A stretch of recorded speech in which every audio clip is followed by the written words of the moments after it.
Assalamualaikum warahmatullahi wabarakatuh. Apa khabar murid-murid semua? Diharapkan murid-murid semua berada di dalam keadaan sihat dan bersedia untuk memulakan pembelajaran kita pada hari ini. Hari ini kita akan sambung kembali pembelajaran kita dalam mata pelajaran Bahasa Melayu tahun 4. Baiklah, sebelum kita memulakan pembelajaran kita pada hari ini, marilah bersama-sama kita menadah tangan, membaca doa. Semoga kita dikurniakan kefahaman dalam mempelajari pembelajaran kita pada hari ini, serta dikurniakan kemudahan dalam menerima semua ilmu yang kita pelajari pada hari ini. Bismillahirrahmanirrahim. Allahumma aftah alaina hikmataka wanshur alaina min khazaini rahmatika ya arhamar rahimin. Rabbi shrah li sadri wa yassir li amri wahlul 'uqdatam min lisani yafqahu qawli. Amin ya rabbal alamin. Baiklah murid-murid semua, jom kita keluarkan buku teks kita pada hari ini, iaitu buku teks Bahasa Melayu tahun 4. Seterusnya, kita buka halaman yang ke-29. Masih lagi di dalam tema yang kedua, iaitu kebersihan dan kesihatan. Dan hari ini kita akan masuk kepada unit yang baru, iaitu unit 5, Persekitaran Bersih Hidup Ceria. Objektif pembelajaran. Di akhir pembelajaran ini, kita akan dapati bahawa yang pertama, kepentingan menjaga kebersihan diri dalam menjamin kesihatan badan. Yang kedua, kita semua bertanggungjawab dalam memelihara kebersihan rumah, sekolah dan kawasan sekitar kita. Yang ketiga, bekerjasama dalam merealisasikan sesuatu tujuan akan memberikan hasil yang terbaik. Baiklah, jom kita pergi kepada halaman tadi. Jom kita baca bersama-sama. Kempen bebas penyedot minuman plastik. SK Seri Pertiwi mengadakan kempen bebas penyedot minuman plastik. Hadif dan rakan-rakannya sedang melihat gegantung yang dipasang pada tiang kantin.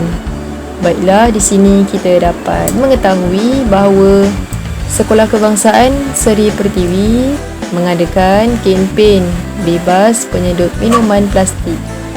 Kempen ini lebih berkaitan kepada kempen penjagaan alam sekitar. Baik, di bawah ini terdapat informasi-informasi di dalam kempen tersebut.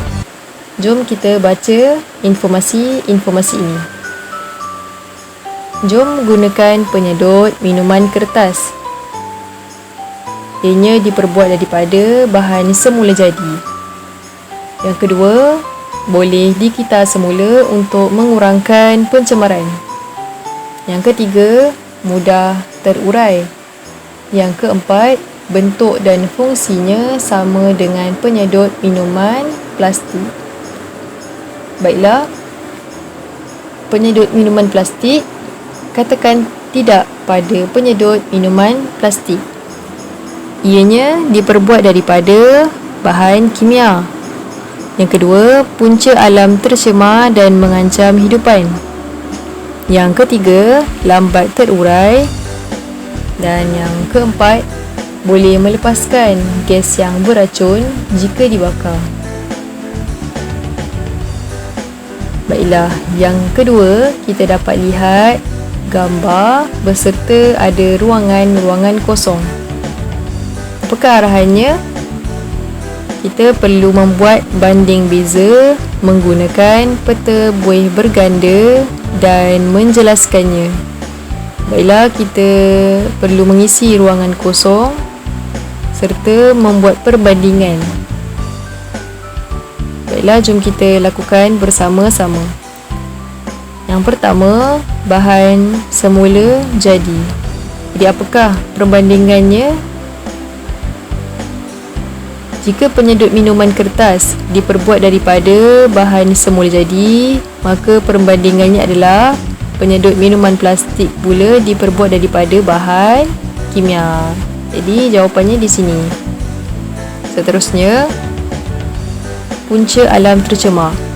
Jika penyedut minuman plastik merupakan punca kepada alam tercemar, maka penyedut minuman kertas boleh mengurangkan pencemaran. Jadi kita boleh letak di sini jawapannya. Seterusnya, penyedut minuman kertas, apakah sifatnya? Penyedut minuman kertas mudah terurai. Jadi kita letak jawapannya di sini. Maka apakah perbandingan yang boleh kita buat di sini?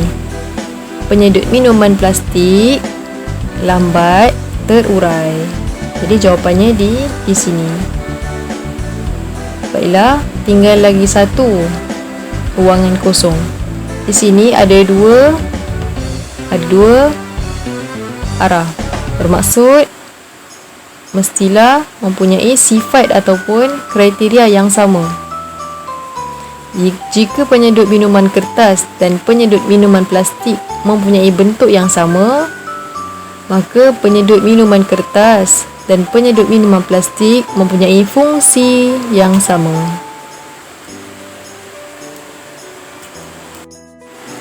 Baiklah, jom kita berpindah kepada halaman seterusnya, iaitu halaman ke-32. Inap Desa Dahlia. Jom kita baca bersama-sama. Encik Hussein dan keluarganya bercuti di Pahang. Di sana mereka menginap di sebuah inap desa. Baiklah, Encik Hussein sedang bercuti bersama keluarganya di mana? Di Pahang. Dan di sana mereka menginap di mana? Di sebuah inap desa. Baik, di bawah ini ada dialog. Jom kita baca bersama-sama. Encik Husin. Cantik sungguh inap desa ini.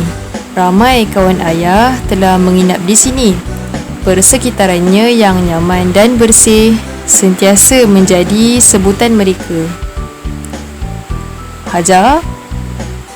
Susun atau dapurnya sangat kemas. Peralatan dapur disimpan di dalam kabinet bertutup. Puan Nurul. Hajar, habuk dan debu akan mudah melekat pada peralatan itu jika tidak bertutup. Ingat anak-anak, kita perlulah mengemas dan membersihkan inap desa ini sebelum keluar. Hadif. Bakul sampah disediakan di semua ruang di dalam inap desa ini.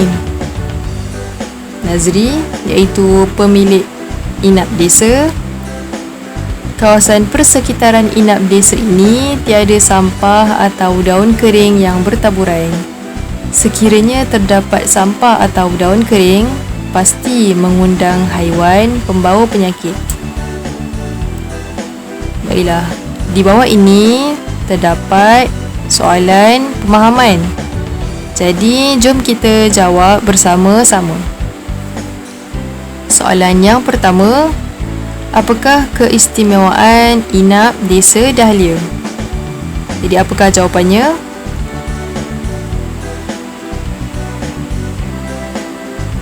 Jawapannya, inap desa Dahlia istimewa kerana mempunyai persekitaran yang nyaman dan bersih. Maka itu adalah jawapannya. Yang kedua,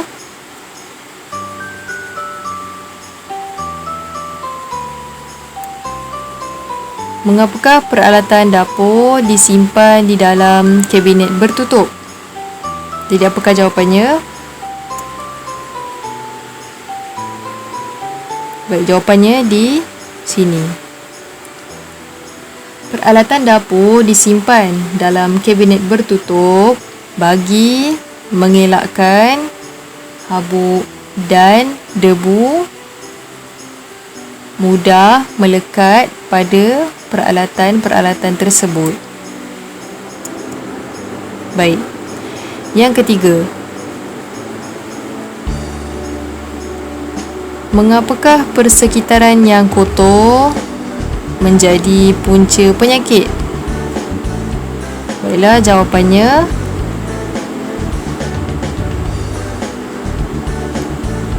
persekitaran yang kotor boleh mengundang haiwan pembawa penyakit. Kerana apa? Kerana mengundang haiwan pembawa penyakit. Seterusnya, pada pendapat kamu, apakah yang perlu kamu lakukan sebelum meninggalkan inap desa? Baik, apakah yang perlu kita lakukan sebelum kita meninggalkan inap desa? Kita perlulah mengemas dan membersihkan inap desa sebelum keluar. Seterusnya, soalan yang terakhir, adakah bakul sampah sesuai diletakkan di semua ruang di dalam inap desa itu? Mengapa? Jadi jawapannya adalah bakul sampah sesuai ataupun perlu diletakkan di semua ruang di dalam inap desa. Baik, mengapakah bakul sampah perlu diletakkan di semua ruang? Untuk mengelakkan ataupun untuk memastikan tiada sampah yang dibuang merata-rata.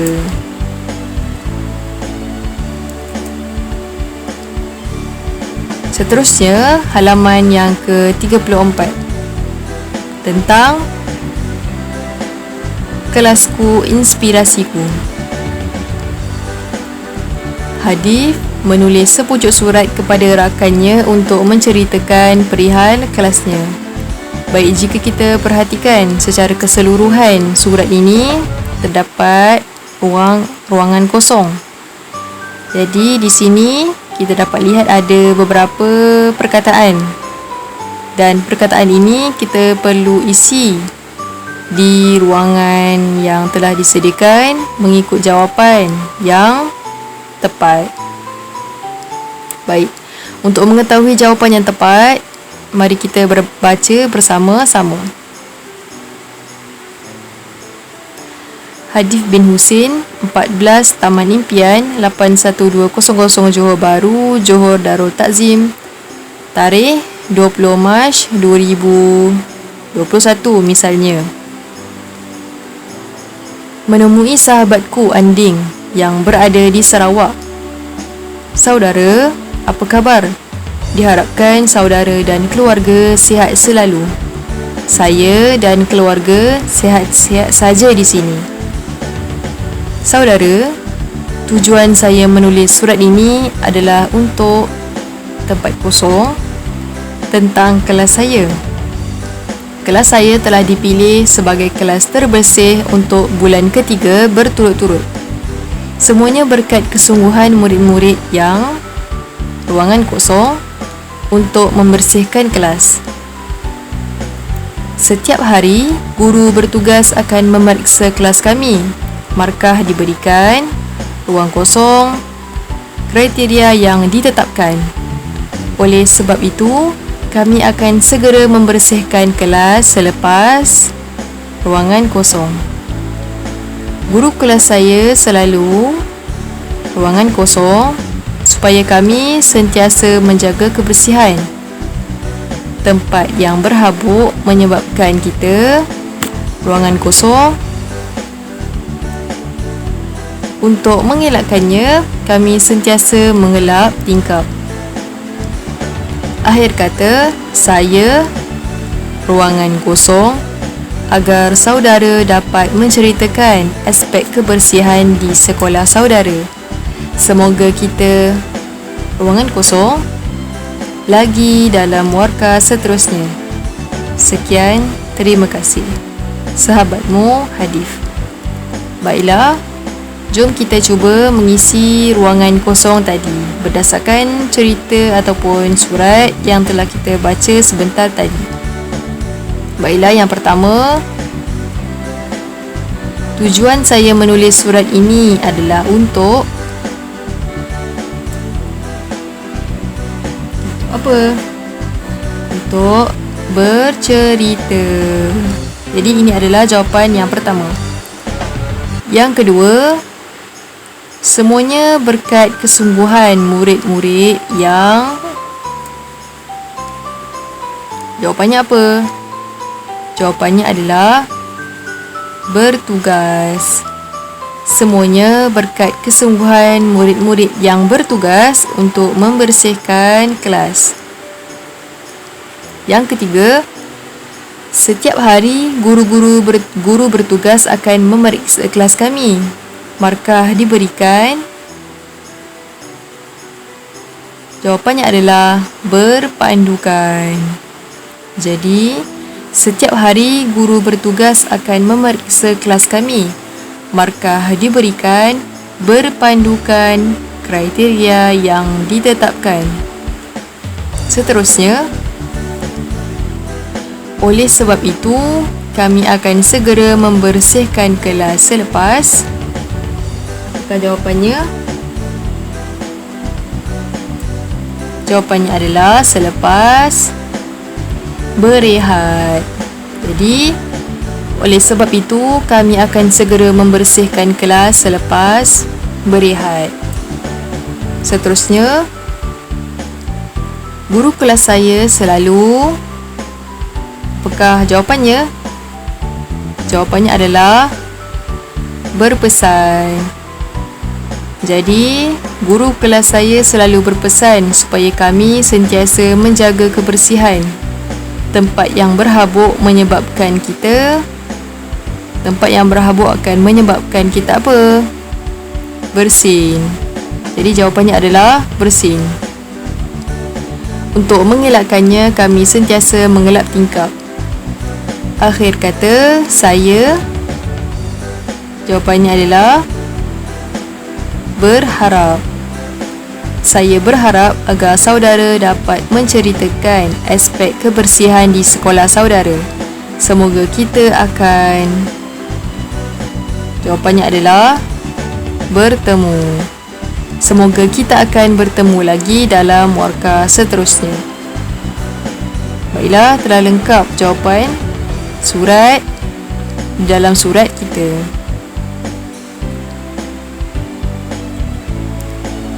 Seterusnya, jom kita berpindah kepada tata bahasa kita pada hari ini, iaitu kata kerja aktif transitif dan kata kerja aktif tak transitif. Sebelum ini, kita telah mempelajari tentang kata kerja aktif transitif, iaitu bermakna kata kerja yang menerima objek selepasnya. Seperti contoh, Ali menyepak bola. Menyepak adalah kata kerja, iaitu perbuatan. Jadi, kata kerja aktif transitif, kata kerja yang menerima objek selepasnya. Bermakna selepas kata kerja diletakkan objek. Jadi, kata kerja di sini adalah menyepak dan selepasnya adalah objek. Jadi, bila mana ada objek selepas perbuatan, maka kita boleh namakannya sebagai kata kerja aktif transitif. Seterusnya, pelajaran kita yang baru pada hari ini, kata kerja aktif tak transitif. Jadi, apakah maknanya? Kata kerja aktif tak transitif ialah kata kerja yang tidak menerima kata kerja selepasnya. Contohnya, ayah sedang tidur. Baik, di manakah kata kerja? Kata kerja adalah tidur. Itu perbuatan. Kata kerja adalah perbuatan. Maka perbuatan di sini adalah tidur. Jadi, adakah selepas perbuatan ataupun selepas kata kerja terdapat objek? Tidak ada. Maka bila mana tidak ada objek selepas daripada kata kerja ataupun perbuatan, maka itulah yang dinamakan sebagai kata kerja aktif tak transitif. Baiklah, seterusnya, kata kerja aktif tak transitif terbahagi kepada dua bahagian. Yang pertama, kata kerja tak transitif tanpa pelengkap. Yang kedua, kata kerja tak transitif berpelengkap. Baik, apakah beza di antara keduanya? Yang pertama, kata kerja tak transitif tanpa pelengkap bermaksud kata kerja yang boleh berdiri sendiri tanpa objek ataupun penyambut. Contohnya, mereka berdua asyik berbual. Jadi, di manakah kata kerja? Ataupun di manakah perbuatan? Baik, perbuatan ataupun kata kerja adalah berbual. Jadi, kata kerja tak transitif tanpa pelengkap ialah ayat yang tidak ada objek ataupun penyambut selepas kata kerja. Selepas kata kerja iaitu berbual, tidak ada objek ataupun penyambut, maka itulah yang dinamakan sebagai kata kerja tak transitif tanpa pelengkap. Yang kedua, kata kerja tak transitif berpelengkap. Baik, apakah maksudnya? Kata kerja yang mesti diikuti oleh pelengkap untuk menyempurnakan maksud ayat. Unsur yang menjadi pelengkap ialah seperti kata adjektif, frasa sendi nama dan kata nama. Sebagai contoh, pengemis itu tidur berselimutkan surat khabar. Baik, di manakah perbuatan? Ataupun di manakah kata kerja? Kata kerja ialah tidur. Jadi, kata kerja tak transitif berpelengkap merupakan ayat yang mempunyai kata kerja yang mesti diikuti oleh pelengkap. Baik, apakah pelengkap itu? Pelengkap itu sama ada kata adjektif, frasa sendi nama dan kata nama. Baik, selepas daripada perbuatan iaitu tidur, selepasnya ialah berselimutkan surat khabar. Maka perkataan ataupun ayat berselimutkan surat khabar ini merupakan adjektif. Jadi adjektif merupakan pelengkap kepada ayat ini. Jika tidak ada adjektif ini, maka jadilah ayat tersebut tidak lengkap. Baik, bila mana ada adjektif ini, maka jadilah ayat ini menjadi satu ayat yang lengkap dan difahami oleh pembaca. Jadi ini adalah kata adjektif, dan tidur merupakan perbuatan ataupun kata kerja. Jadi bila mana ada dua perkara ini, maka jadilah ia kata kerja tak transitif berpelengkap.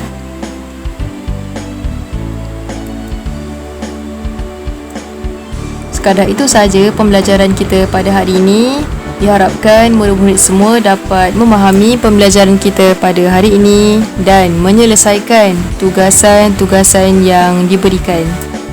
Selamat kembali ke sekolah. Terima kasih. Jaga kesihatan dan selamat kembali ke sekolah. Assalamualaikum warahmatullahi wabarakatuh.